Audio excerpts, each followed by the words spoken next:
د یونس مبارکه سوره چې د قرآن عظیم شان لسمه سوره ده په مکې معظمې کې را نازله شوې ده 109 مبارک آیاتونه لري تلاوت او پښتو ترجمه یې له 22 آیت څخه اورئ اعوذ بالله من الشیطان الرجیم پناه وړم الله تعالی شړل شوي شیطان څخه بسم الله الرحمن الرحیم د الله په نوم چې ډیر زیات مهربان پورا رحم لرونکی دی فإن توليتم فما سألتكم من أجر إن أجري إلا على الله وأمرت أن أكون من المسلمين که تاسې زما له نصیحت نه مخ واړو نو ماته مو څه زیان ورسو زه له تاسې نه د کوم اجر غوښتونکی نه وم زما اجر خو د الله په ذمه دی او ماته حکم شوی دی چې که څوک یې ومني که یې ونه مني زه په خپله مسلمان یعنی اطاعت کوونکی اوسم فكذبوه فنجيناه ومن معه في الفلك وجعلناهم خلائف وأغرقنا الذين كذبوا بآياتنا فانظر كيف كان عاقبة المنذرين دوی هغه دروغجن وګاڼه او نتیجه دا شوه چې مونږ هغه او هغه خلک چې له هغه سره په کښتۍ کې وو وژغورل او همغوی مو په ځمکه کې جانشینان کړل او هغه ټول خلک مو غرق کړل چې زمونږ آیاتونه یې دروغ ګڼلي وو نو وګوره څوک چې تنبیه کړی شوي وو او بیا هم هغوی ونه منله د هغو عاقبت څه شو ثم بعثنا من بعده رسلا إلى قومهم فجاءوهم بالبينات فما كانوا ليؤمنوا بما كذبوا به من قبل كذلك نطبع على قلوب المعتدين بیا له نوح وروسته مونږ بیلابیل پیغمبران د هغو قومو ته ولیږل چې هغو ته له ښکاره څرګندو نښانو سره هغوی راغلل کوم شی چې هغوی مخکې دروغجن ګڼلی وو هغه یې بیا ونه مانه په دغه راز مونږ له حده تیري کوونکو په زړونو باندې مهر وهو ثم بعثنا من بعدهم موسى وهارون إلى فرعون وملئه بآياتنا فاستكبروا وكانوا قوما مجرمين بیا له هغه وروسته مونږ موسی او هارون له خپلو نښانو سره فرعون او د هغه سردارانو ته ولیږل خو هغوی د خپلې لویي غرور وکړ او هغوی مجرمان فلما جاءهم الحق من عندنا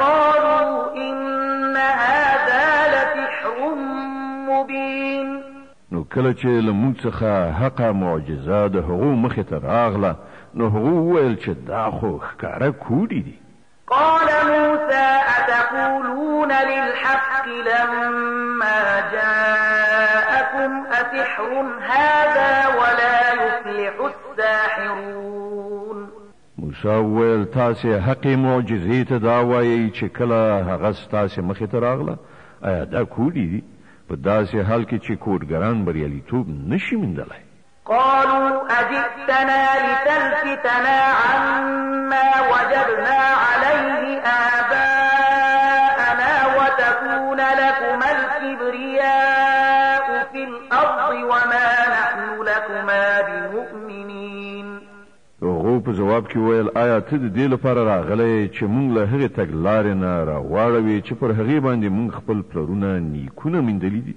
او په ځمکه کې ستاسې د دواړو ورونو لویي برقراره شي مونږ خو ستاسې د خبرې منونکي نه یو وقال فرعون ائتوني بكل ساحر عليم او فرعون خپلو کسانو ته وویل چې د کوډو په فن کې هر ماهر ماته راولئ فلما جاء السحرة قال لهم موسى ألقوا ما أنتم ملقون کله چې کوډګران راغلل نو موسی هغو ته وویل تاسې چې د کومو شیانو غورځوونکي یاست هغه وغورځوئ فلما ألقوا قال موسى ما جئتم به السحر إن الله سيبطله إن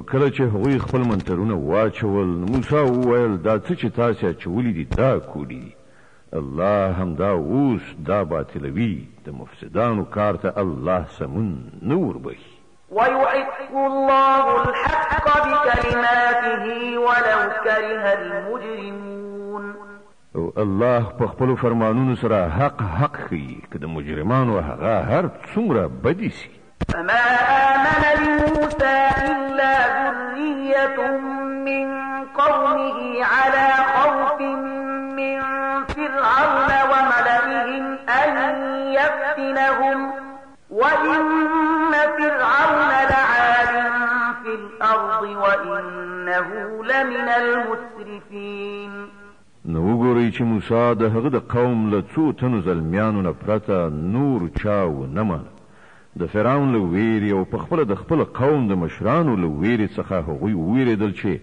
فرعون به هغوی په عذاب کې اخته کړي او واقعیت دا دی چې فرعون په ځمکه کې برلاسي درلودله او هغه له هغو خلکو څخه و چې په هیڅ پوله باندې نه تمیږي یعنې له اسرافکارانو څخه و وقال موسى يا قوم إن كنتم آمنتم بالله فعليه توكلوا إن كنتم مسلمين موسی خپل قوم ته وویل چې ای خلکو که تاسې په رښتیا سره پر الله باندې ایمان لرئ نو پر هغه توکل وکړئ که مسلمانان یې فقالوا على الله توكلنا ربنا لا تجعلنا فتنة للقوم الظالمين ونجنا برحمتك من القوم الكافرين هغو جواب ورکړ مونږ پر همغه الله باندې توکل وکړ ای زمونږ ربه مونږ د ظالمانو لپاره فتنه مه ګرځوه او په خپل رحمت سره مونږ ته له کافرانو څخه نجات راکړه وأوحينا إلى موسى وأخيه أن تبوأ لقومكما بمصر بيوتا واجعلوا بيوتكم قبلة وأقيموا الصلاة وبشر المؤمنين او مونږ موسی او د هغه ورور ته اشاره وکړه چې په مصر کې د خپل قوم لپاره څو کورونه تیار کړئ او خپل دغه کورونه قبله وګرځوئ او لمونځ قایم کړئ او مؤمنانو ته زیری ورکړئ وقال موسى ربنا إنك آتيت فرعون وملأه زينة وأموالا في الحياة الدنيا ربنا ليضلوا عن سبيلك ربنا اطمس على أموالهم واشدد على قلوبهم فلا يؤمنوا حتى يروا العذاب الأليم موسی دعا وکړه ای زمونږ ربه تا په فرعون او د هغه په سردارانو باندې د دنیا په ژوند کې ښکلا او مالونه لورولی دي ای ربه آیا دا د دې لپاره دي چې هغوی خلک ستا له لارې نه بېلارې کړي ای ربه د هغو مالونه تالا والا کړه او د هغو په زړونو باندې مهر ووهه چې ایمان را نه وړي تر څو پورې چې دردناک عذاب نه وي کتلی قال قد أجيبت دعوتكما فاستقيما ولا تتبعان سبيل الذين لا يعلمون الله تعالی په جواب کې وفرمایل ستاسو دواړو ورونو دعا قبول کړای شوه ثابت قدم اوسئ او د هغو خلکو د کړنچارې پیروي هیڅکله مه کوئ چې علم نه لري وجاوزنا ببني إسرائيل البحر فأتبعهم فرعون وجنوده بغيا وعدوا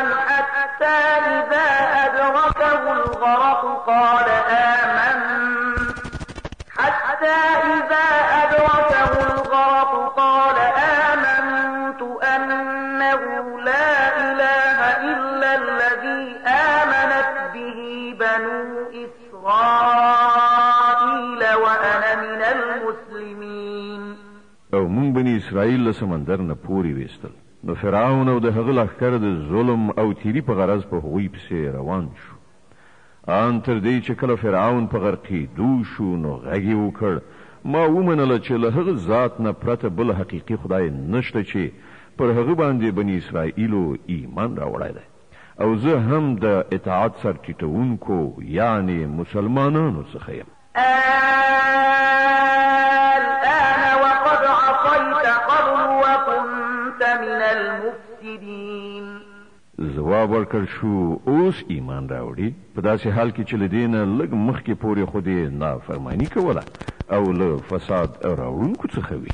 فاليوم ننجيك ببدنك لتكون لمن خلفك آية وإن كثيرا من الناس عن آياتنا لغافلون. اوس به نو مونږ یوازې ستا جوسه وژغورو تر څو له تا نه وروسته زوزات لپاره د عبرت نښه وګرځي که څه هم چې زیاتره انسانان داسې دي چې زمونږ له نښانو څخه غفلت کوي.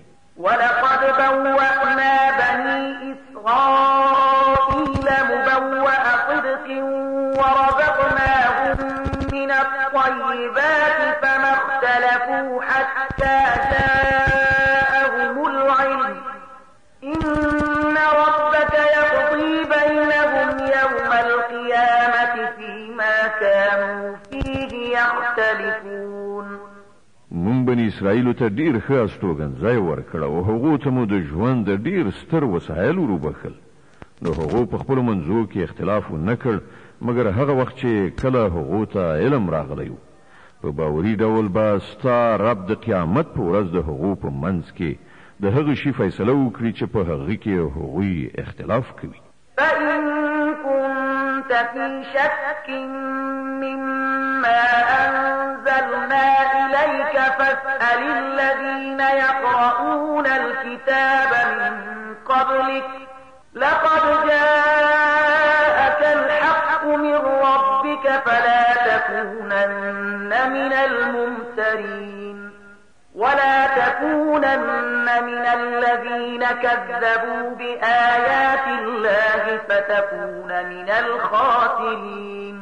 اوس که ستا د هغه هدایت له پلوه لږ غوندې شک هم وي چې موږ پر تا باندې نازل کړی دی نو له هغو خلکو نه پوښتنه وکړه چې له پخوا نه کتاب لولي په واقع کې دا ستا د رب له لوري تا ته حق راغلی دی له دې کبله ته له شک کوونکو څخه مه کېږه او په هغو خلکو کې مه شاملېږه چې هغو د الله آیاتونه دروغ ګڼلي دي که نه نو له زیانکارانو څخه به إن الذين حقت عليهم كلمة ربك لا يؤمنون ولو جاءتهم كل آية حتى يروا العذاب الأليم.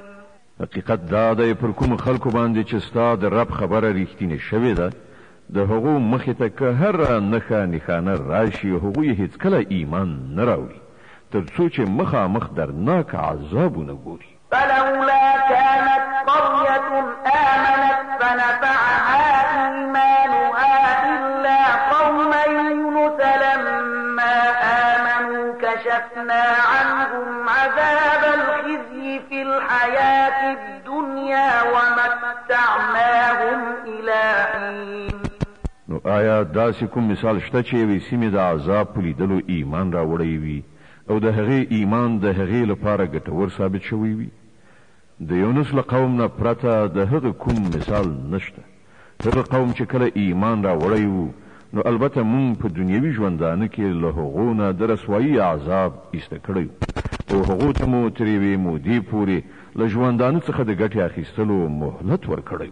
ولو شاء ربك لآمن من في الأرض كلهم جميعا أفأنت تكره الناس حتى يكونوا مؤمنين. که ستا د رب اراده دا وای چې په ځمکه کې د ټول مؤمنان او فرمان برداران اوسي نو د ځمکې ټولو اوسیدونکو به ایمان راوړی وای نو آیا ته خلک مجبوروي چې ایمان راوړي؟ وما كان لنفس أن تؤمن إلا بإذن الله ويجعل الرجس على الذين لا يعقلون. هیڅ ساکښ د الله له اذن نه پرته ایمان نشي راوړلی او هغه کسان چې له عقل نه کار نه اخلي الله پر هغو عذاب راولي.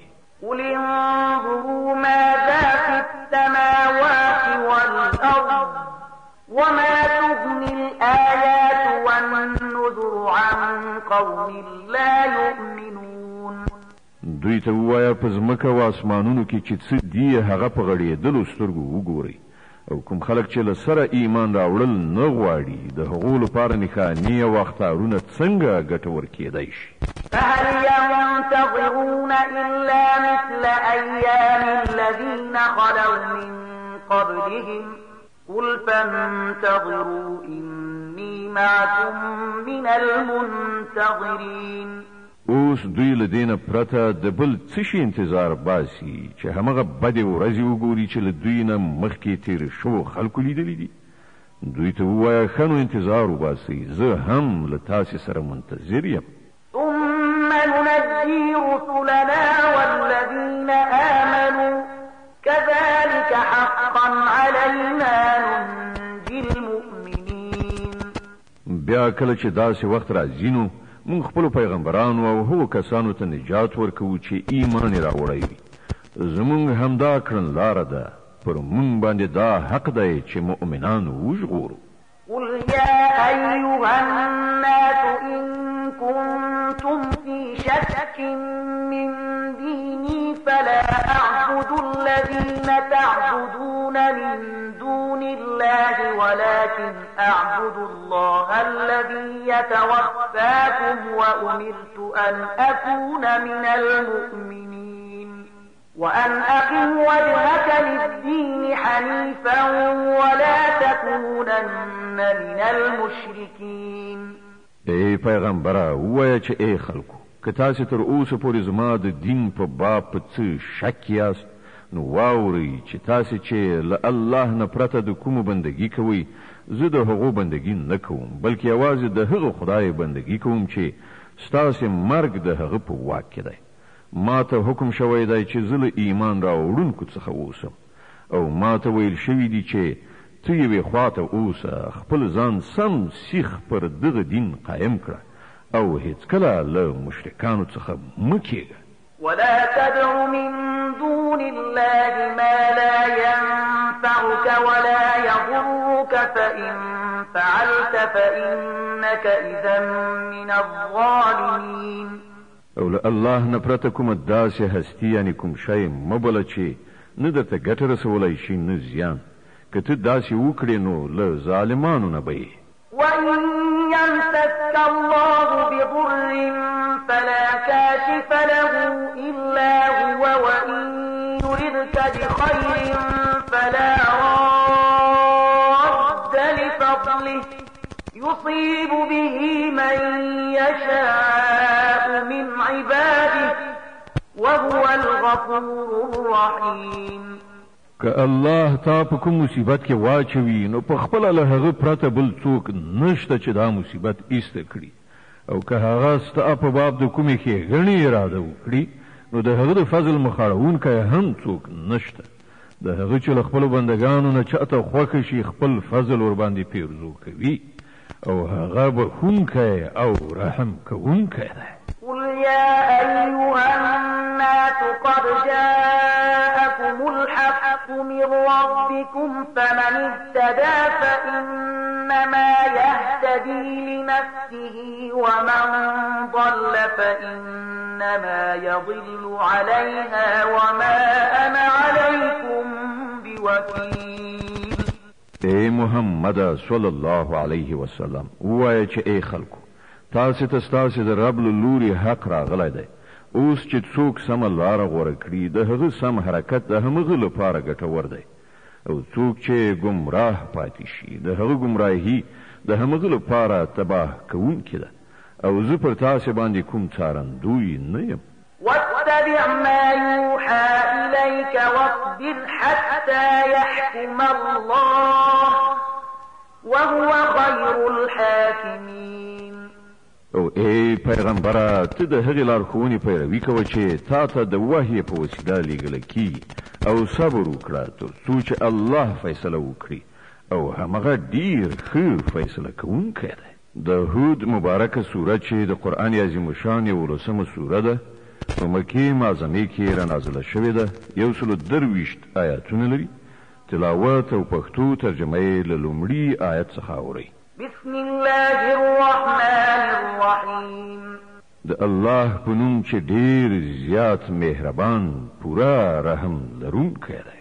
الف لام را كتاب أحكمت آياته ثم فصلت من لدن حكيم خبير ألا تعبدوا إلا الله إنني لكم منه نذير وبشير وأن استغفروا ربكم ثم توبوا إليه يمتعكم متاعا حسنا إلى أجل مسمى ويؤت كل ذي فضله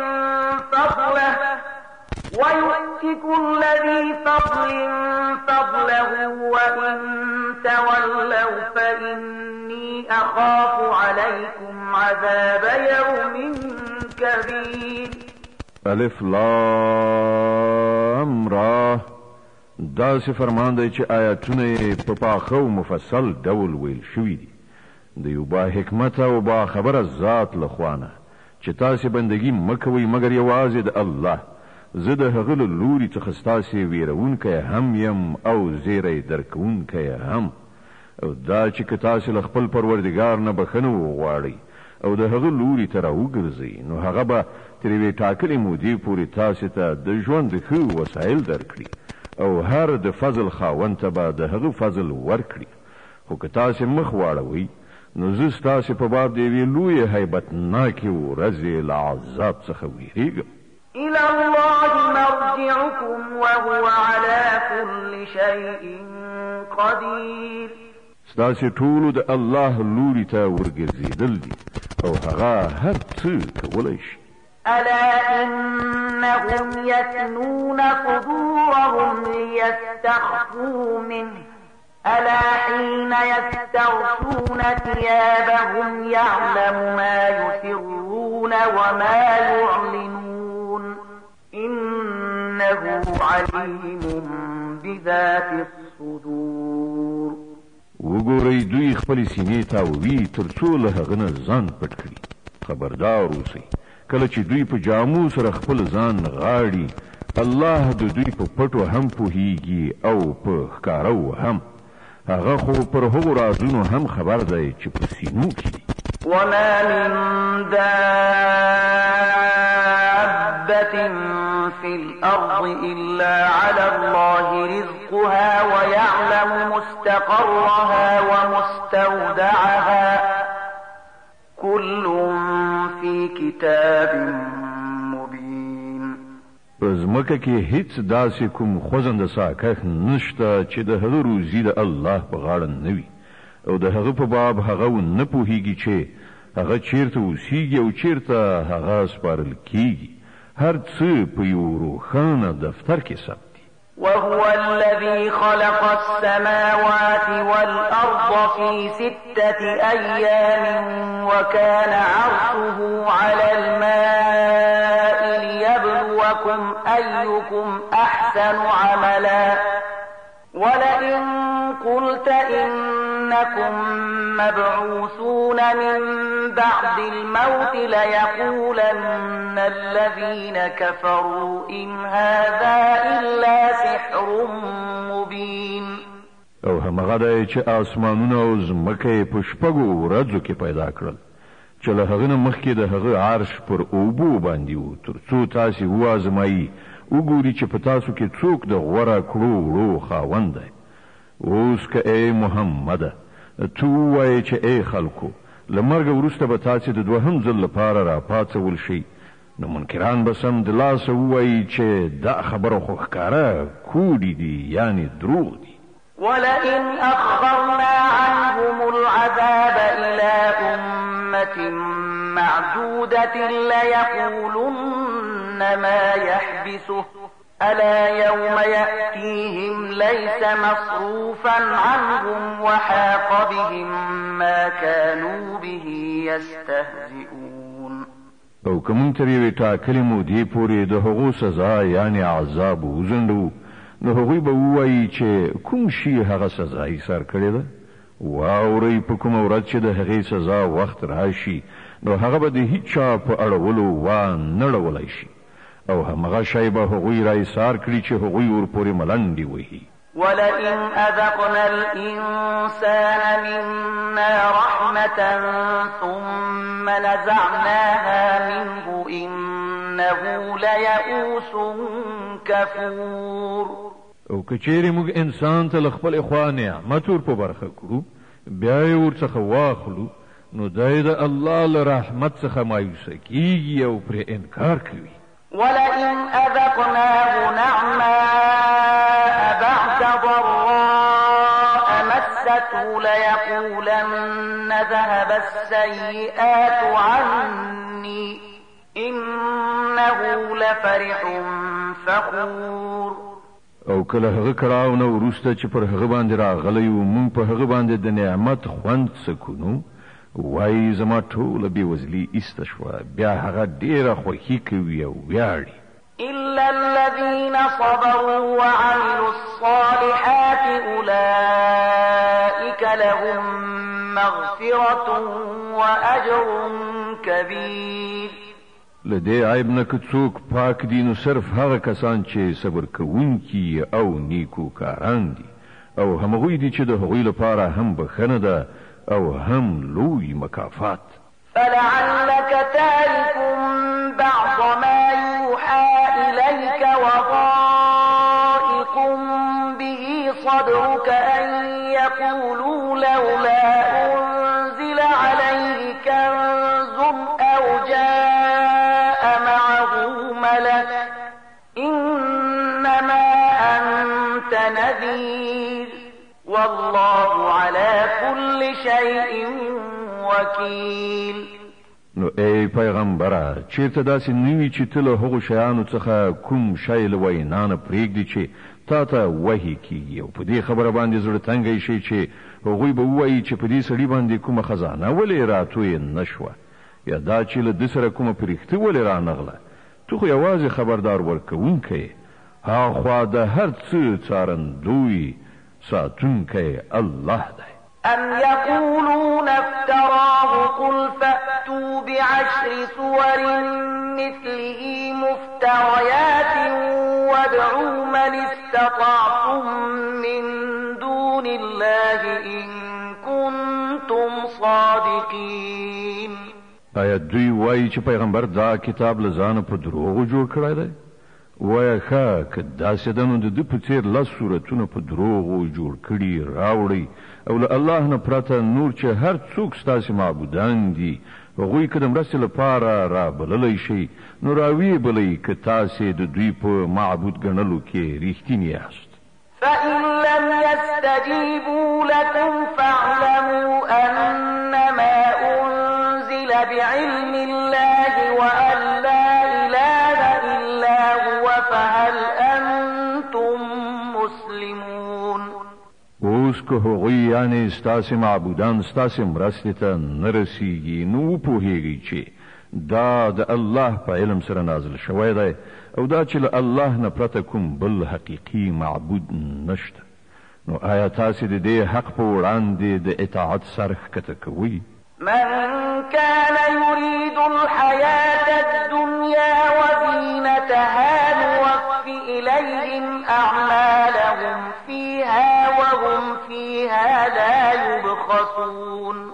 کوم خلک چې یوازې د همدې دنیا د ژوند او د هغې د ښکلاو غوښتونکي وي، د هغو کړو وړو ټوله میوه موږ هم دلته ورکوو، او په دې کې له هغو سره هیڅ کمی نه کیږي. أولئك الذين ليس لهم في الآخرة إلا النار وحبط ما صنعوا فيها وباطل ما كانوا يعملون.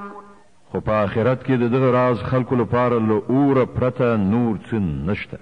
هلته به معلومه شي چې هغوی په دنیا کې کړي دي هغه ټول خاورې ریشول او اوس د هغو ټول کړه وړه محض باطل دي.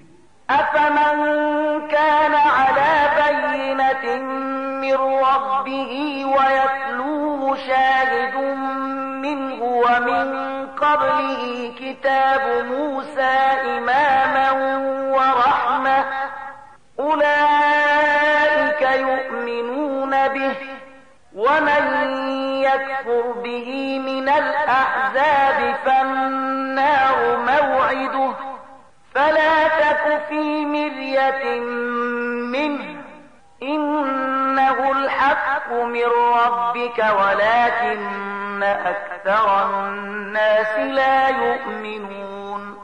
خنو هغه څوک چې د خپل رب له لوري او څرګنده شاهدي درلودله له هغې وروسته یو بل شاهد هم د پروردګار له خوا د دې شاهدۍ په تایید کې راغی او مخکې د موسی علیه السلام کتاب هم د لارښود او رحمت په ډول راغلی موجود.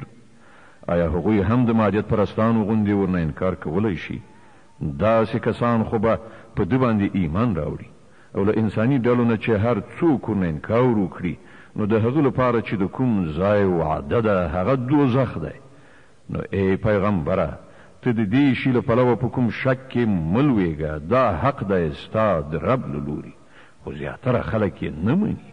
ومن أظلم ممن افترى على الله كذبا أولئك يعرضون على ربهم ويقول الأشهاد هؤلاء الذين كذبوا على ربهم ألا لعنة الله على الظالمين. او له هغه چانه به بل غټ ظالم څوک وي چې پر الله باندې دروغ وتړي. دغه راز خلک به د خپل رب حضور ته وړاندې کړی شي او شاهدان به شاهدي وایي چې دا دي هغه خلک چې پر خپل رب باندې دروغ تړلي وو. واورئ په ظالمانو باندې د خدای لعنت دی. الذين يصدون عن سبيل الله ويبغونها عوجا وهم بالآخرة هم كافرون. په هغو ظالمانو باندې چې د خدای له لارې نه خلک منع کوي، د هغه د لارې کوږوالی غواړي او له آخرت نه منکري. أولئك لم يكونوا معجزين في الأرض وما كان لهم من دون الله من أولياء يضاعف لهم العذاب ما كانوا يستطيعون السمع وما كانوا يبصرون. دوی په ځمکه کې د الله بېوسي کوونکي نه او نه د الله په مقابله کې څوک د دوی ملاتړ. دوی ته به اوس 2 چنده عذاب ورکړل شي. دوی نه د بل چا اورېدای شوه او نه په خپله غور کو. أولئك الذين خسروا أنفسهم وضل عنهم ما كانوا يفترون. دوی هغه خلک دي چې خپل ځان په خپله په زیان کې واچو او هغه هر څه ورنه ورک شول چې دوی دروغ تړلي وو. لا جرم أنهم في الآخرة هم الأخسرون. لدې پرته بله لاره نشته چې هم دوی په آخرت کې تر ټولو زیات زیانمن ووسي. إن الذين آمنوا وعملوا الصالحات وأخبتوا إلى ربهم أولئك أصحاب الجنة هم فيها خالدون. پاتې شول هغه خلک چې ایمان راوړ او ښه کارونه وکړل او همغه خپل رب ته په عاجزۍ شول، نو په یقیني ډول هغوی جنتیان دي او په جنت کې به هغوی د تل لپاره اوسیږي. مثل الفريقين كالأعمى والأصم والبصير والسميع هل يستويان مثلا أفلا تذكرون. د دې دواړو ډلو مثال داسې دی لکه چې یو انسان ړوند کون وي او بل لیدونکی او اورېدونکی. آیا دا دواړه یو شان کېدی شي؟ ایا تاسو له دې مثال نه څه درس نه اخلئ؟ د هود مبارکه سوره چې په مکې معظمه کې را نازله شوې ده 123 آیاتونه لري. تلاوت او پښتو ترجمه یې له 25 آیت څخه اورئ. ولقد أرسلنا نوحا إلى قومه إني لكم نذير مبين ألا تعبدوا إلا الله إني أخاف عليكم عذاب يوم أليم. او همدغسې حالاتو چې موږ نوح علیه السلام د هغه قوم ته لیږلی وو، ویل زه تاسې ته په ډاګه څرګنده خبرداری درکوم چې له الله جل علا شانه نه پرته د هیچا بندګي ونه کړئ، که نه نو زه اندېښمن یم چې پر تاسې باندې به یوه ورځ دردناک عذاب نازل شي. فقال الملأ الذين كفروا من قومه ما نراك إلا بشرا مثلنا وما نراك اتبعك إلا الذين هم أراذلنا بادي الرأي وما نرى لكم علينا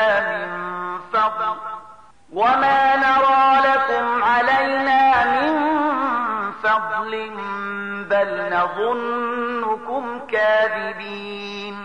په جواب کې د هغه د قوم هغه مشرانو چې د هغه د خبرې له منلو نه انکار کړی وو، ویل زموږ په نظر کې خو ته له دې پرته نور څه نه چې صرف زموږ غوندې یو انساني، او موږ به ګورو چې زموږ له قوم نه صرف هغو کسانو چې زموږ په نظر ټیټ خلک و بې فکره او سنجشه یې ستا پیروي غوره کړې ده، او موږ هیڅ شی هم داسې نه مومو چې په هغه کې تاسې له موږ نه څه تفوق ولرئ، بلکې موږ خو تاسې دروغجن ګڼو.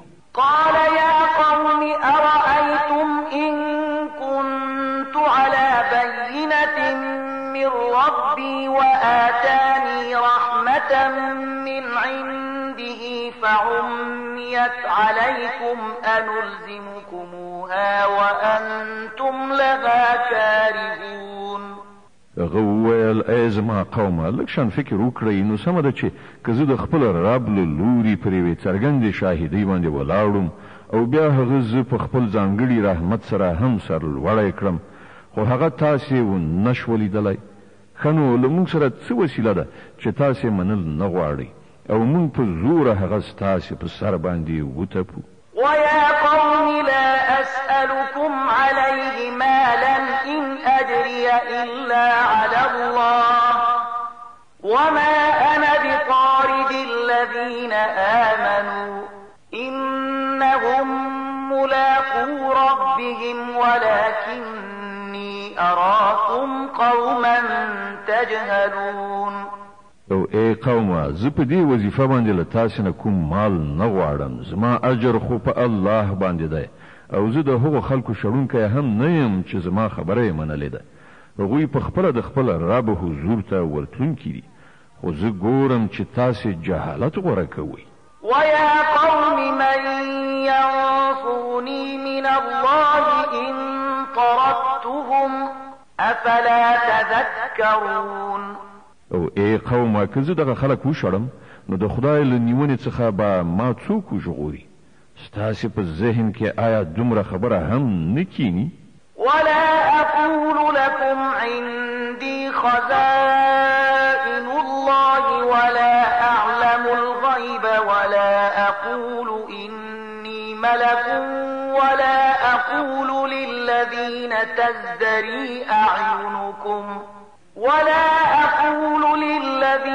تزدري أعينكم لن يؤتيهم الله خيرا الله أعلم بما في أنفسهم إني إذا لمن الظالمين. او زه تاسې ته نه وایم چې له ما سره د الله خزانې دي، نه دا وایم چې زه د غیب علم لرم، نه دا دعوا کوم چې زه پرېښته یم، او زه دا هم نشم ویلی چې کوم خلک چې ستاسې سترګې په سپکه ورته ګوري هغو ته به الله کومه ښېګڼه ورنه کړي. د هغو د نفسونو په حالت باندې الله ډېر ښه پوهېږي، که زه داسې ووایم نو ظالم به یم. قالوا يا نوح قد جادلتنا فأكثرت جدالنا فأتنا بما تعدنا إن كنت من الصادقين.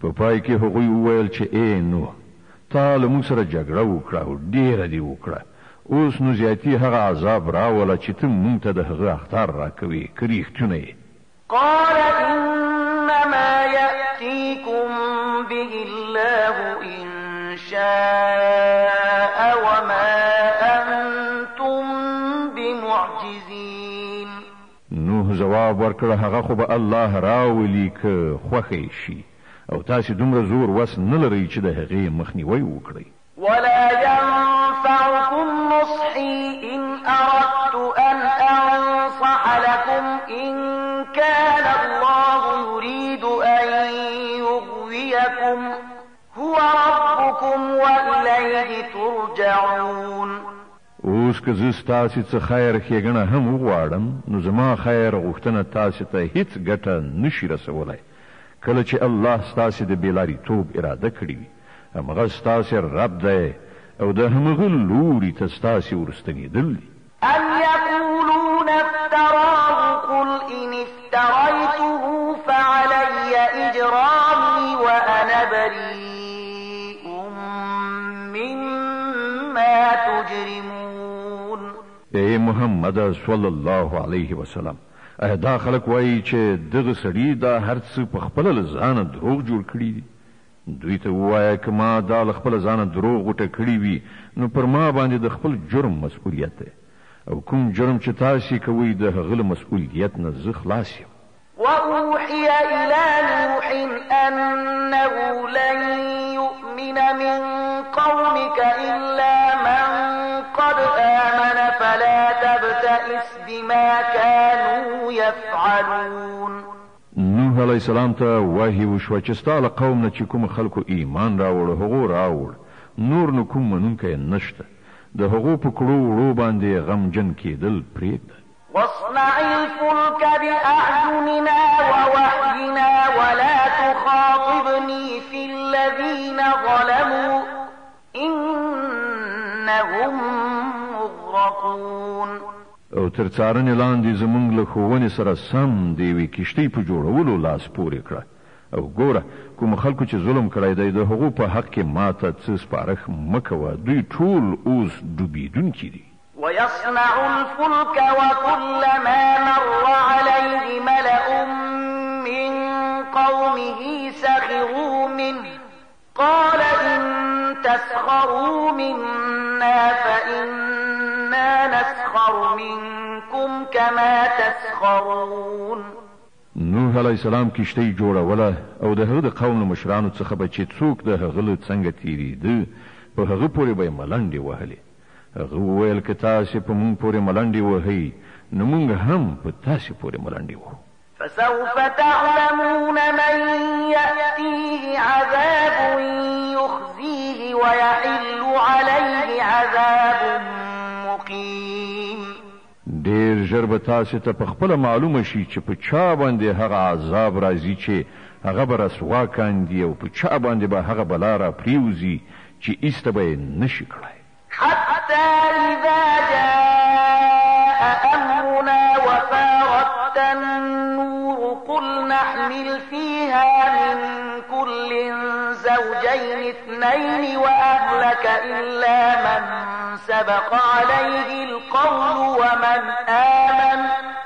وما آمن معه إلا قليل تر دې پورې چې کله زموږ حکم راغی او هغه تنور را وخوټېده نو موږ وویل د هر جنس څخه یوه جوړه په بیړۍ کې واچوه خپله کورنۍ هم پرته له هغو کسانو څخه چې مخکې د هغو په باب وینا شوې ده په دې کې سپاره کړه او هغه کسان هم کېنوه چې ایمان یې راوړی دی او په دې وخت کې لږ غوندې خلک وو چې له نوح سره ایمان راوړی و وقال اركبوا فيها بسم الله مجريها ومرساها إن ربي لغفور رحيم نوح ویل سپاره شئ په دې کې د همغه الله په نوم سره دي د دې روانېدل هم د دې درېدل هم زما رب ډېر غفور او رحیم دی وهي تجري بهم في موج كالجبال ونادى نوح ابنه وكان في معزل يا بني اركب معنا ولا تكن مع الكافرين. کشتی هغه خلک را اخیستي و روانه وه او هره څپله که د غره په شان راپورته کېدله. د نوح زوی په لرې فاصله کې و. نوح علیه السلام ورته غږ وکړ: زویه له موږ سره سپور شه، له کافرانو سره مه اوسه. قال سآوي إلى جبل يعصمني من الماء قال لا عاصم اليوم من أمر الله إلا من رحم وحال بينهما الموج فكان من المغرقين. هغه راوګرځېده، ځواب یې ورکړ: زه همدا اوس په یو غره باندې خیژم چې ما له اوبو نه وژغوري. نوح علیه السلام وویل: نن کوم شی د الله له حکم نه ژغورونکی نشته پرته له دې نه چې همغه الله په چا باندې رحم وکړي. په دې ترڅ کې یوه څپه د دواړو په منځ کې پرده شوه او هغه هم له غرقېدونکو څخه شو. وقيل يا أرض ابلعي ماءك ويا سماء أقلعي وغيض الماء وقضي الأمر واستوت على الجودي وقيل بعدا للقوم الظالمين. حکم وشو: ای ځمکې خپلې ټولې اوبه جذب کړه او ای آسمانه بند شه. بیا اوبه په ځمکه کې کېناستلې، پرېکړه سر ته ورسېده. کښتۍ د جودي په غره باندې کېناستله او وویل شول چې ایسته دې شي د ظالمانو قوم د خدای له رحمت څخه. ونادى نوح ربه فقال رب إن ابني من أهلي وإن وعدك الحق وأنت أحكم الحاكمين. نوح خپل رب ته غږ وکړ، ویې ویل: ای زما ربه، زما زوی زما له کورنۍ څخه دی او ستا وعده رښتیا ده او ته له ټولو حاکمانو څخه لوی او غوره حاکم یې. قال يا نوح إنه ليس من أهلك إنه عمل غير صالح فلا تسألني ما ليس لك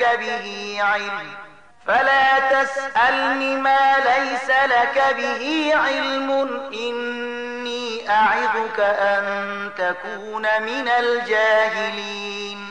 په جواب کې الله ویل: ای نوح، هغه ستا له کورنۍ څخه نه دی، هغه خو د یو فاسد عمل خاوند دی. نو ته له ما څخه د هغې خبرې غوښتنه مه کوه چې ته د هغې په حقیقت باندې نه پوهیږي. زه تا ته نصیحت کوم چې خپل ځان د جاهلانو غوندې ونه ګرځوي. قال رب إني أعوذ بك أن أسألك ما ليس لي به علم وإلا تغفر لي وترحمني أكن من الخاسرين. نوح علیه السلام سمدلاسه عرض وکړ: ای زما ربه، زه تا ته پناه در وړم او له دې نه چې له تا نه هغه څه وغواړم چې زه پرې نه پوهیږم. که ته ما ته بښنه ونه کړې او رحم را باندې ونه کړې نو زه به برباد شم. قيل يا نوح اهبط بسلام منا وبركات عليك وعلى ممن معك وأمم سنمتعهم ثم يمسهم منا عذاب أليم. د الله لخوا حکم شو: ای نوح کوز شه، زما له لوري سلامتیا او برکتونه دي پر تا باندې او پر هغو کسانو چې ستا ملګري دي او ځینې ډلې داسې هم شته چې په دنیا کې به د دوی برخه ورکړو، بیا به زموږ له لوري دوی ته دردناک عذاب ورسیږي. تلك من أنباء الغيب نوحيها إليك ما كنت تعلمها أنت ولا قومك من قبل هذا فاصبر إن العاقبة للمتقين. ای محمد صلی الله علیه وسلم، دا غیبی خبرونه دي چې مونږ تا ته وحی کوو. له دې نه مخکې نه ته ورباندې پوهېدلې نه ستا قوم. نو صبر وکړه، نتیجه د پرهیزګارانو په ګټه ده. وإلى عاد أخاهم هودا قال يا قوم اعبدوا الله ما لكم من إله غيره إن أنتم إلا مفترون. او د عادیانو لوري ته مونږ د هغو ورور هود ولیږه. هغه ویل ای قومه د الله بندګي وکړئ، له هغه پرته ستاسې بل هیڅ کوم خدای نشته، تاسې محض دروغ غوټه کړي دي. يا قوم لا أسألكم عليه أجرا إن أجري إلا على الذي فطرني أفلا تعقلون. ای قوم په دې کار باندې زه له تاسې نه کوم اجر نه غواړم، زما اجر خو د هغه ذات په غاړه دی چې هغه زه پیدا کړی یم. ایا تاسې له پوهې نه لږ غوندې کار نه اخلئ؟ ويا قوم استغفروا ربكم ثم توبوا إليه يرسل السماء عليكم مدرارا ويزدكم قوة إلى قوتكم ولا تتولوا مجرمين. او ای زما قوم له خپل رب نه بخښنه وغواړئ، بیا د هغه لوري ته وګرځئ، هغه به پر تاسې باندې د آسمان ورخونه پرانیزي، یعنې باران راواستوي، او ستاسې په اوسني قوت سربیره به نور قوت در زیات کړي. د مجرمانو په څیر مخ مه اړوئ. قالوا يا هود ما جئتنا ببينة وما نحن بتاركي آلهتنا عن قولك وما نحن لك بمؤمنين.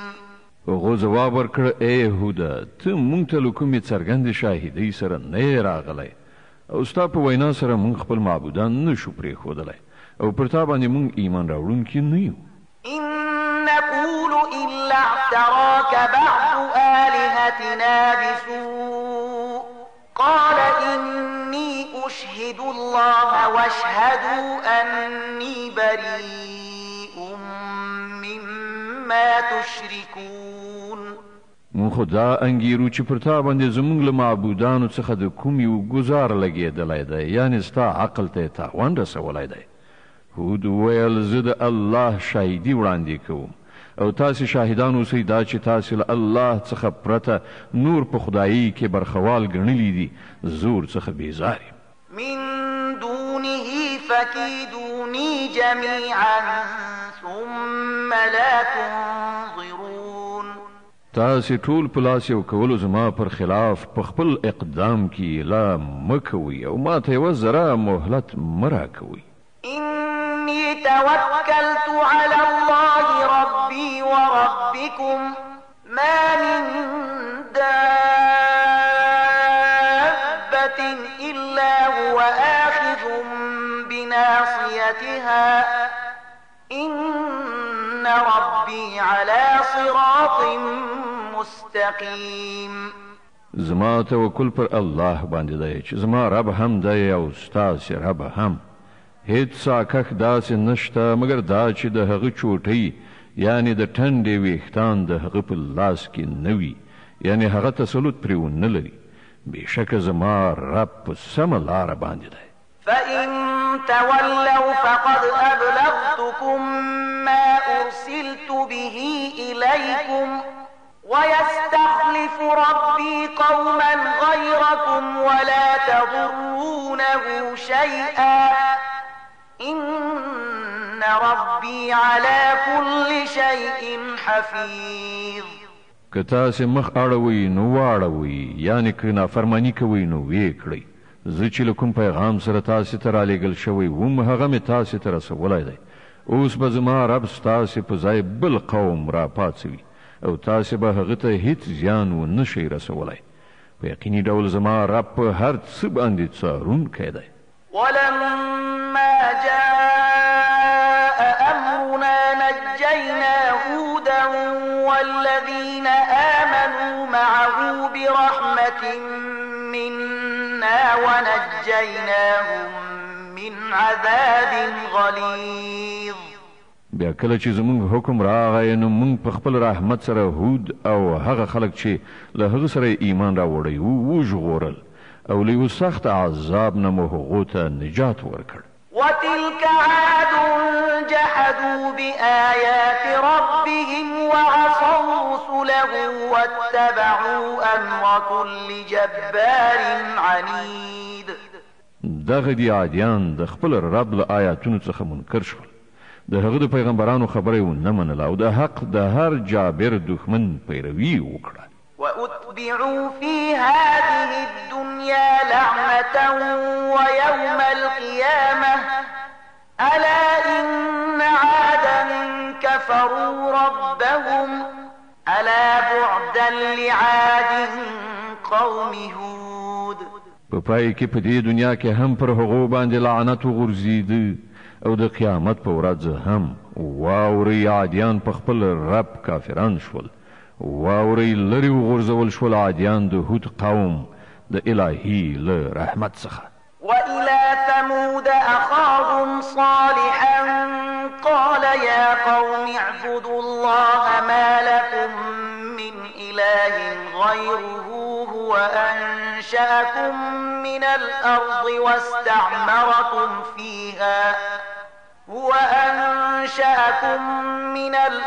واستعمركم فيها فاستغفروه ثم توبوا إليه إن ربي قريب مجيب. او د سمودیانو لوري ته مونږ د هغو ورور صالح ولیږه. هغه وویل ای زما قومه د الله بندګي وکړئ، له هغه پرته ستاسې هیڅ کوم بل خدای نشته. هماغه ذات دی چې تاسې له ځمکې نه پیدا کړي یاست او دلته یې تاسې میشته کړي یې، نو تاسې له هغه نه بخښنه وغواړئ او د هغه لوري ته راوګرځئ. په باوري توګه زما رب نږدې دی او هغه د دعاګانو ځواب ویونکی دی. قالوا يا صالح قد كنت فينا مرجوا قبل هذا أتنهانا أن نعبد ما يعبد آباؤنا وإننا لفي شك مما تدعونا إليه مريب.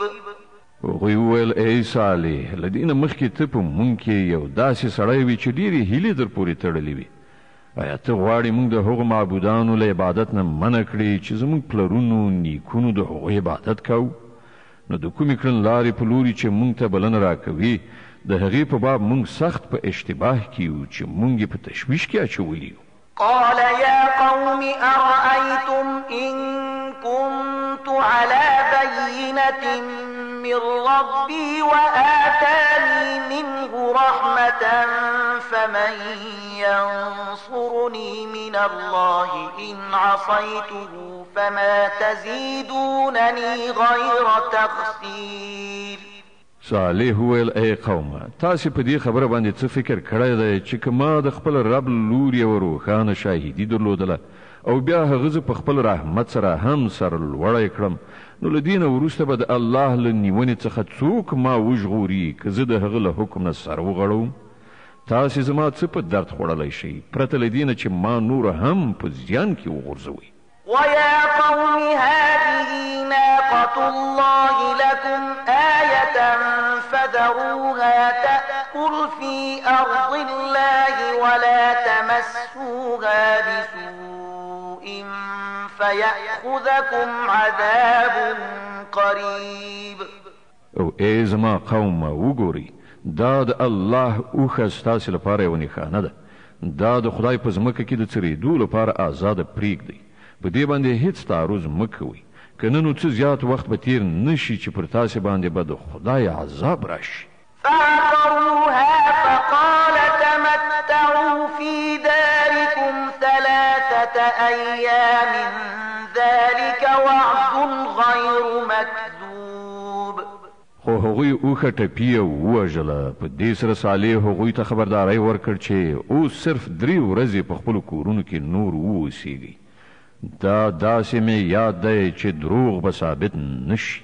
فلما جاء أمرنا نجينا صالحا والذين آمنوا معه برحمة منا ومن خزي يومئذ إن ربك هو القوي العزيز.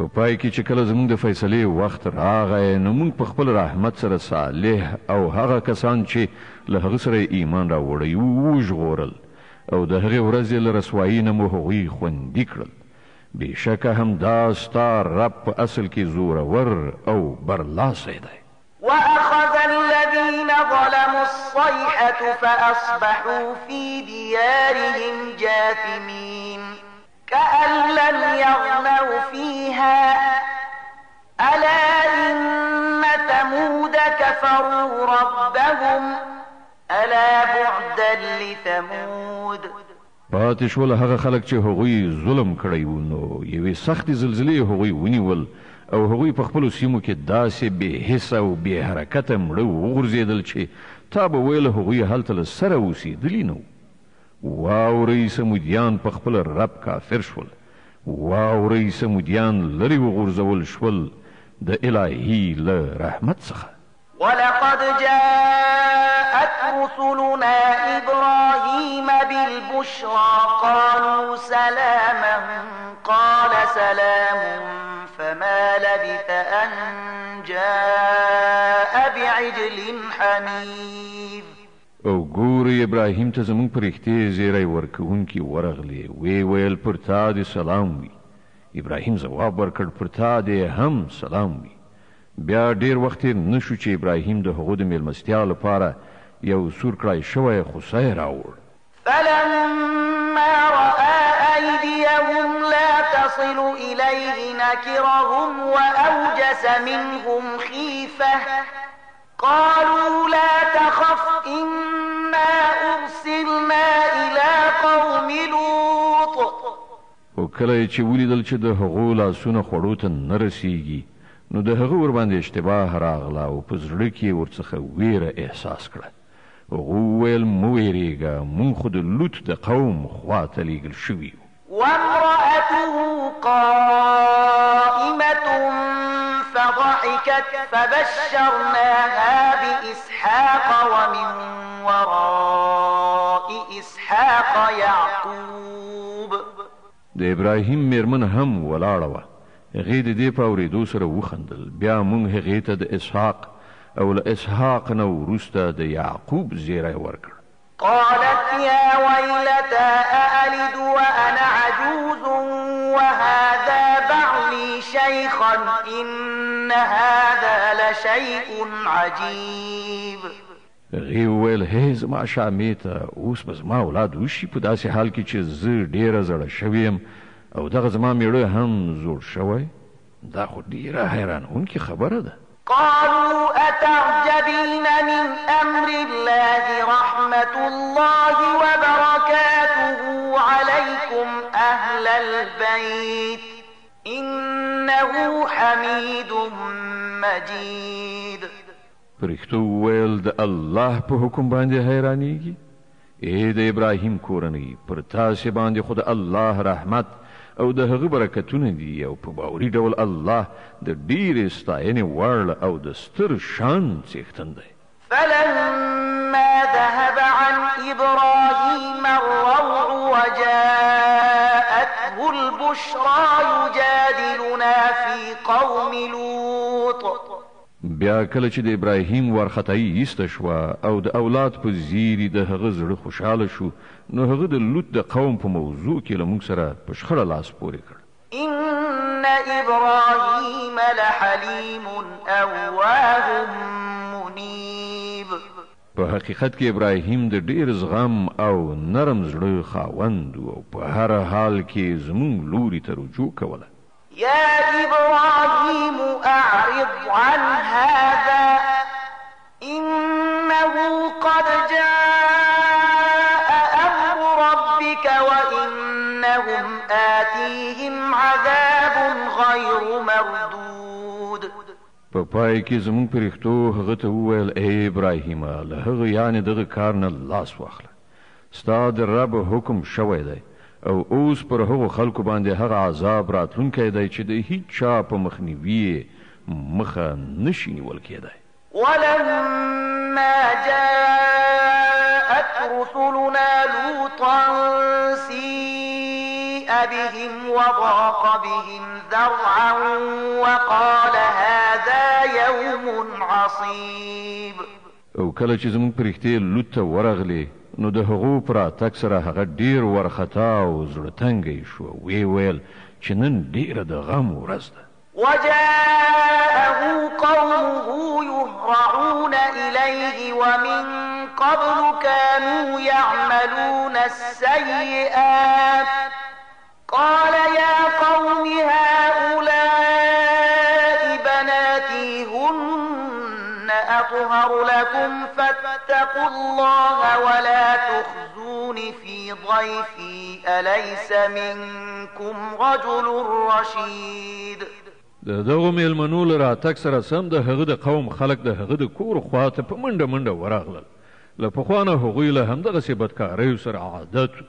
لوط هغو ته وویل ورونو زما دا لوڼې شته دوی ستاسې لپاره ډېرې پاکې دي. لږ له خدایه وویرېږئ. زما د میلمنو په باب ما مه خجالت کوئ. آیا په تاسې کې هوښیار سړی نشته؟ قالوا لقد علمت ما لنا في بناتك من حق وإنك لتعلم ما نريد. هغو ځواب ورکړ تا ته خو معلومه ده چې ستا په لوڼو کې زموږ څه برخه نشته او ته په دې باندې هم پوهېږې چې موږ څه غواړو. قال لو أن لي بكم قوة أو آوي إلى ركن شديد. لوط علیه السلام وویل کاشکې ما دومره زور درلودلی چې تاسې مې سم کړي وای یا کومه کلکه آسره یعنې تکیه ځای وای چې هغې ته مې پناه وروړی وای. قالوا يا لوط إنا رسل ربك لن يصلوا إليك فأسر بأهلك بقطع من الليل ولا يلتفت منكم أحد إلا امرأتك إنه مصيبها ما أصابهم إن موعدهم الصبح أليس الصبح بقريب. په دې وخت کې پرښتو هغه ته وویل ای لوطه موږ ستا د رب لېږل شوي پرښتي یو.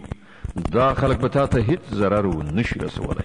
نو چې یو څه شپه پاتې شي د خپل کور غړي دې در سره واخله ووځه او ګوره له تاسې څخه دې هېڅوک شاته نه ګوري مګر ستا مېرمن به ملګرتیا در سره ونه کړي ځکه چې پر هغې باندې هغه څه راتلونکي دي چې په دې خلکو باندې تېرېدونکي دي. د دوی د تباهۍ لپاره د سهار وخت ټاکل شوی دی. د سبا کېدو لا اوس څه ځنډېدل دي.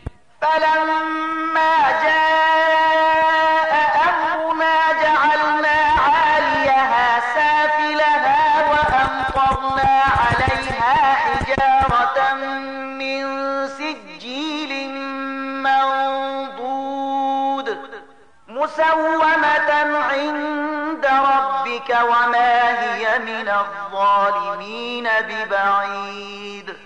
بیا کله چې زموږ د فیصلې وخت را ورسید نو موږ هغه سیمه په بل مخ نسکوره کړه او پر هغې باندې مو د پخې شوې خټې د تیږو باران وراوو چې له هغو نه هر یوه تیږه ستا د رب په وړاندې په نښه شوې نومول شوې وه او له ظالمانو نه دا عذاب څه لرې نه دی. د هود مبارکه سوره چې په مکې معظمې کې رانازله شوې ده 123 آیاتونه لري.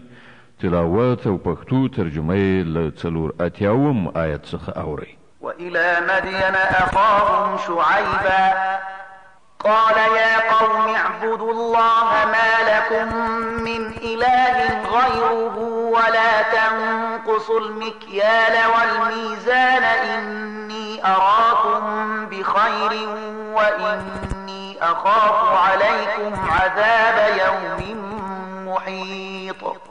او د مدین خلکو ته مونږ د هغو ورور شعیب ولیږه. هغه وویل ای زما د قوم خلکو د الله بندګي وکړئ له هغه پرته ستاسې هیڅ کوم بل خدای نشته او په تله او پیمانه کې کمی مه کوئ.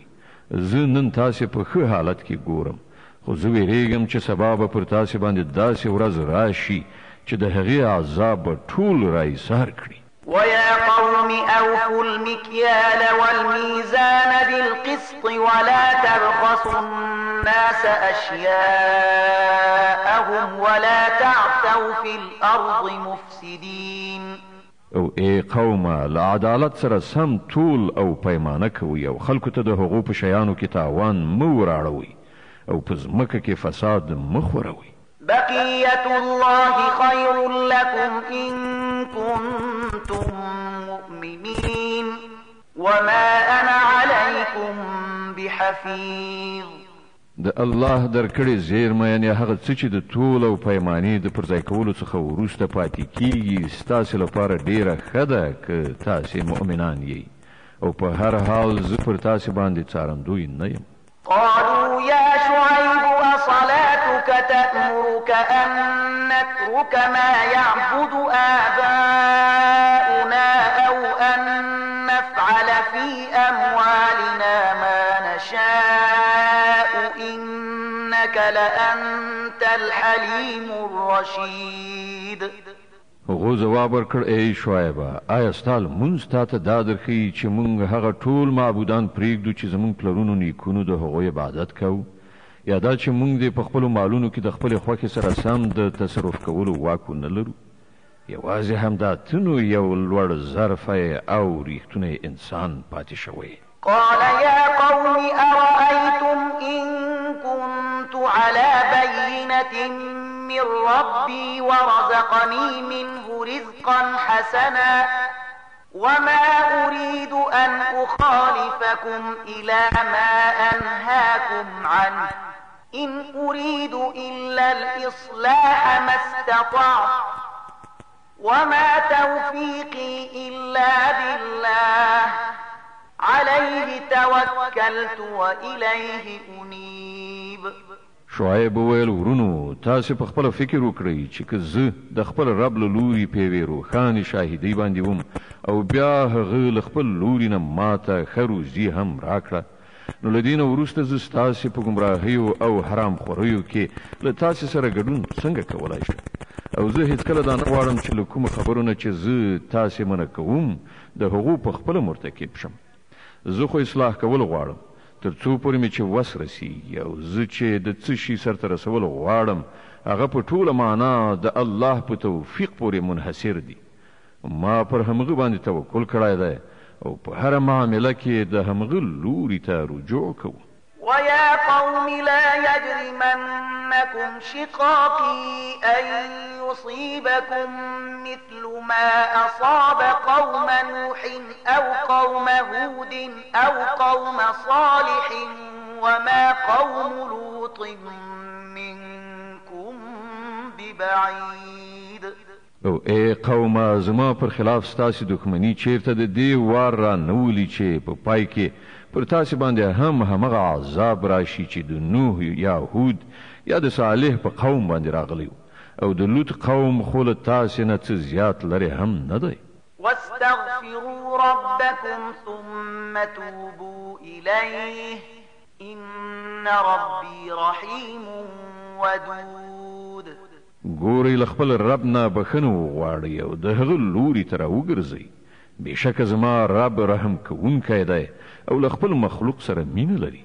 قالوا يا شعيب ما نفقه كثيرا مما تقول وإنا لنراك فينا ضعيفا ولولا رهتك لرجمناك وما أنت علينا بعزيز. هغو ځواب ورکړ ای شعیبه ستا زیاتره خبرو باندې خو موږ له سره پوهیږو او موږ وینو چې ته زموږ په منځ کې یو بېوسه انسان یې. که ستا خپلوان نه وای نو موږ به د وخته ته سنګسار کړی وای. ستا مټ بازو خو دومره نه دي چې پر موږ باندې دروند وي. قال يا قوم أرهطي أعز عليكم من الله واتخذتموه وراءكم ظهريا إن ربي بما تعملون محيط. شعیب وویل ورونو آیا زما خپلوان پر تاسې باندې له الله نه زیات درانه یعنې عزیز دي چې تاسې له خپلوانو څخه وویریږئ او الله مو بیخي شاته وغورځاو وپوهیږئ چې څه چې تاسې کوئ هغه د الله له محاکمې نه د باندې نه دي. ويا قوم اعملوا على مكانتكم إني عامل سوف تعلمون من يأتيه عذاب يخزيه ومن هو كاذب وارتقبوا إني معكم رقيب. ای قومه تاسو په خپل کړن لار فعالیت کوي او زه په خپل کړن لار فعالیت کوم. ډیر ژر به تاسو ته څرګند شي چې په چا باندې رسوا کوونکی عذاب راځي او څوک دروغجن دی. تاسو هم انتظار وباسئ او زه هم د تاسو سره سترګې په لاره یم. ولما جاء أمرنا نجينا شعيبا والذين آمنوا معه برحمة منا وأخذت الذين ظلموا الصيحة فأصبحوا في ديارهم جاثمين كأن لم يغنوا فيها ألا بعدا لمدين كما بعدت ثمود. په پای کې چې کله زموږ د فیصلې وخت راغی نو موږ په خپل رحمت سره شعیب او د هغه مؤمنان ملګري وژغورل.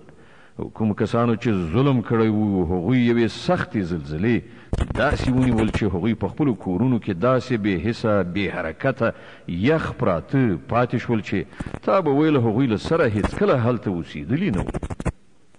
واورئ د مدین خلک هم د الله له رحمت نه لرې وغورځول شول لکه څنګه چې سمودیان غورځول شوي وو.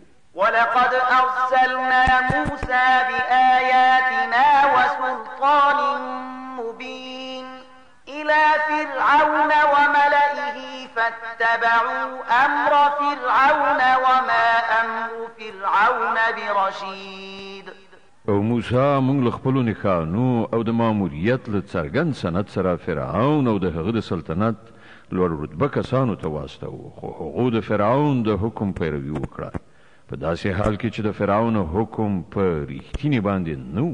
يقدم قومه يوم القيامة فأوردهم النار وبئس الورد المورود.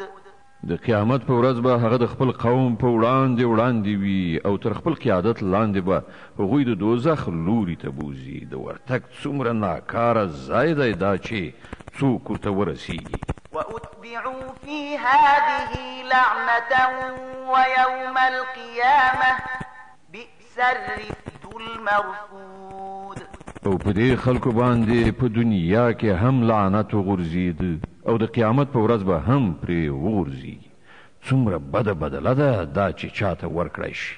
ذلك من أنباء القرى نقصه عليك منها قائم وحصيد.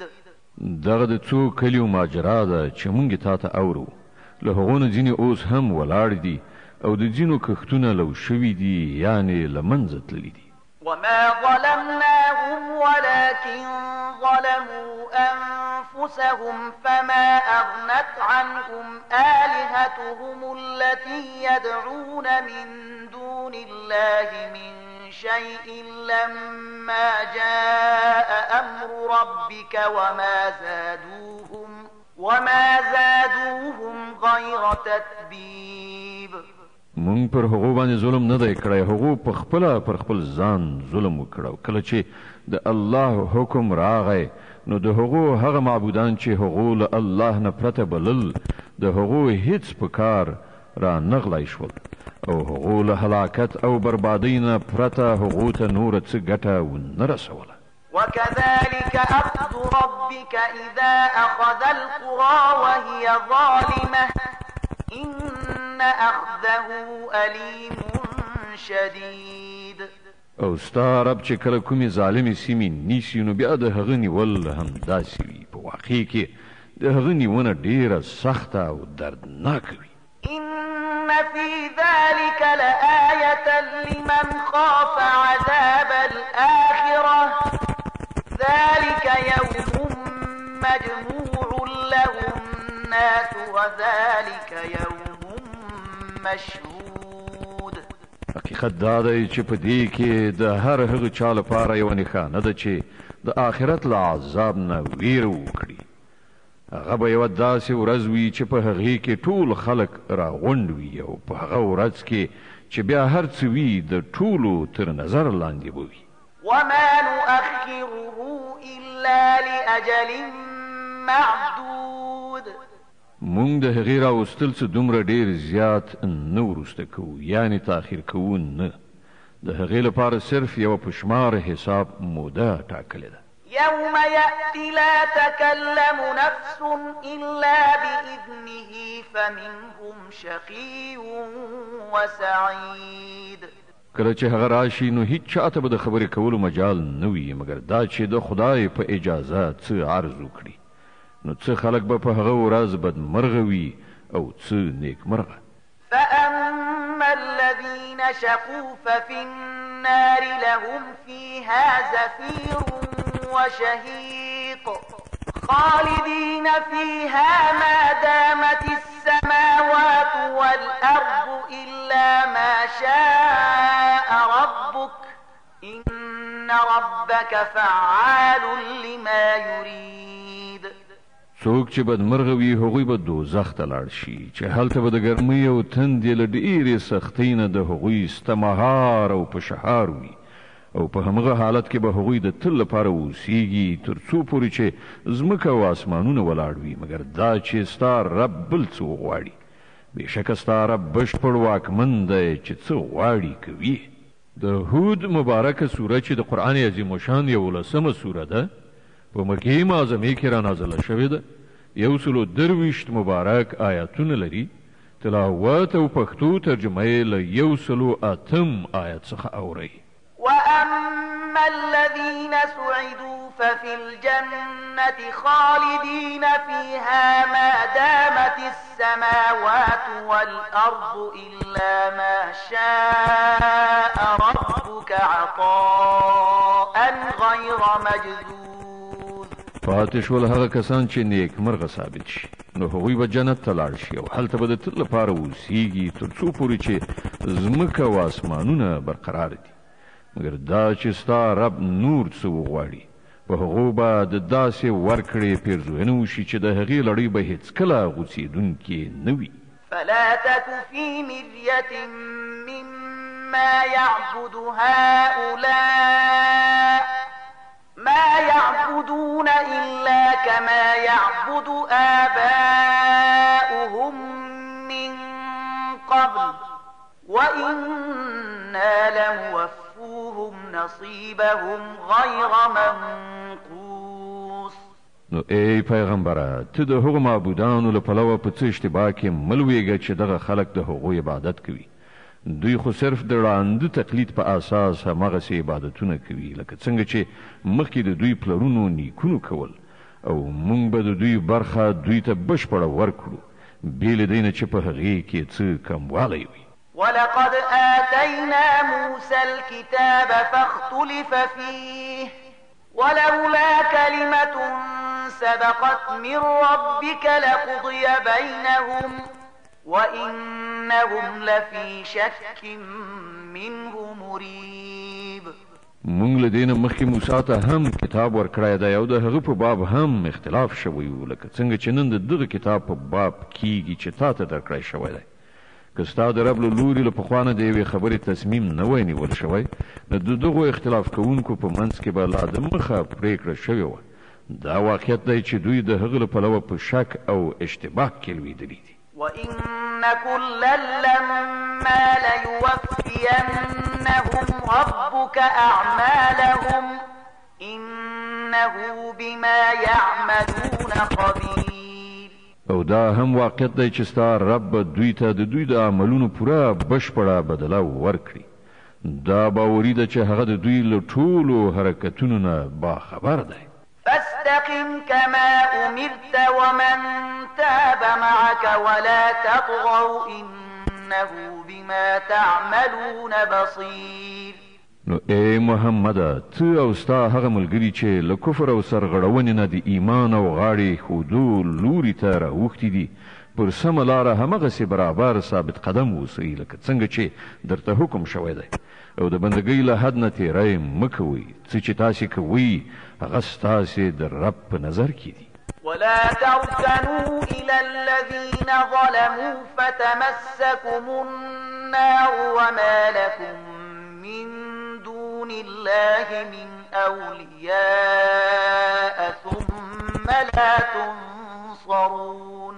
د دغو ظالمانو لوري ته یو بڅری مکږیږه که نن دوزخ به مو ونغاړي او تاسې به کوم داسې دوست او سرپرستو نه مومئ چې له خدای نه مو وژغورلی شي او له هیڅ یو ځای نه به تاسې ته مرسته ونه رسیږي. وأقم الصلاة طرفي النهار وزلفا من الليل إن الحسنات يذهبن السيئات ذلك ذكرى للذاكرين. او ګوره لمونځ د ورځې په دواړو خواو کې او څه د شپې په تېرېدو کې قایم کړه، په حقیقت کې نیکي بدۍ له منځه وړي.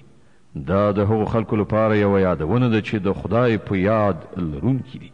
واصبر فإن الله لا يضيع أجر المحسنين. او صبر وکړه، الله د نیکي کوونکو اجر هیڅ کله نه ضایع کوي.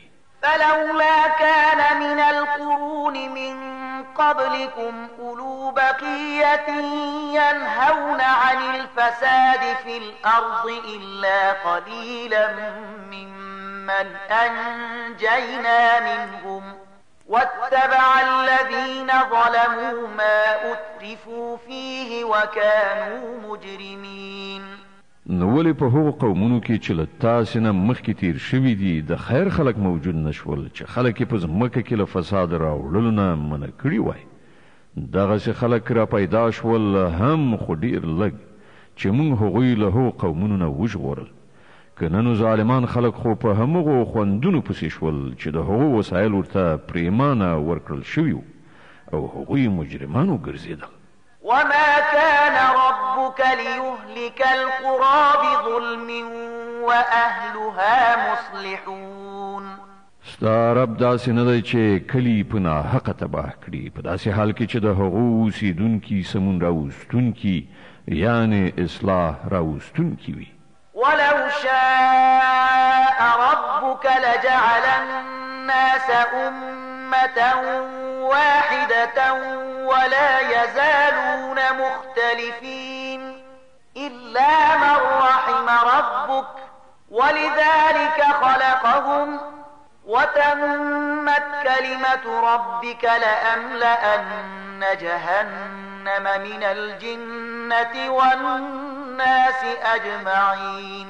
بېشکه که ستا رب غوښتلی نو ټول خلک به یې د یو دین پیروان ګرځولي وو، مګر اوس خو به هغوی په بېلابېلو لارو تلو روان وي او له لار ورکۍ نه به یوازې هغه خلک وژغورل شي چې پر هغو باندې ستا د رب رحمت دی. د ټاکلو او غوره کولو د همدغې ازادۍ لپاره خو یې هغوی پیدا کړي او ستا د رب هغه خبره پوره شوه چې هغه ویلي وو چې زه به دوزخ له پیریانو او انسانانو ټولو نه ډک کړم. وكلا نقص عليك من أنباء الرسل ما نثبت به فؤادك وجاءك في هذه الحق وموعظة وذكرى للمؤمنين. او اے محمد صلی الله علیه وسلم، دا د پیغمبرانو کیسې چې مونږ تا ته اورو دا هغه شیان دي چې د هغو په وسیله ستا زړه ډاډه کوو. په هغو کې تا ته د حقیقت علم په لاس درغی او ایمان راوړونکو ته نصیحت او ویښتوب په برخه شو. وقل للذين لا يؤمنون اعملوا على مكانتكم إنا عاملون وانتظروا إنا منتظرون. پاتې شول هغه خلک چې ایمان نه راوړي نو هغو ته ووایه چې تاسې په خپله کړنلاره فعالیت کوونکي واوسئ او موږ به یې په خپله کړنلاره کوو. د چارو پای ته تاسې هم سترګې په لاره واوسئ او موږ هم سترګې په لاره یو.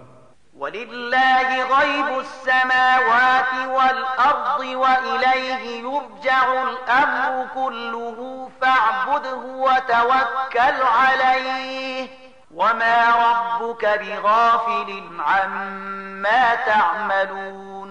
په اسمانونو او ځمکه کې چې څه پټ شوي دي ټول د الله د وس واک په موټي کې دي او ټوله معامله د همغه لوري ته ورګرځول کی. نو ای پیغمبره ته د هغه بندگی وکړه او پر همغه توکل وکړه څه چې تاسې کوئ ستا رب له هغو نه بېخبر نه دی. صدق الله العظیم. الله ستر رښتیا ویونکی دی.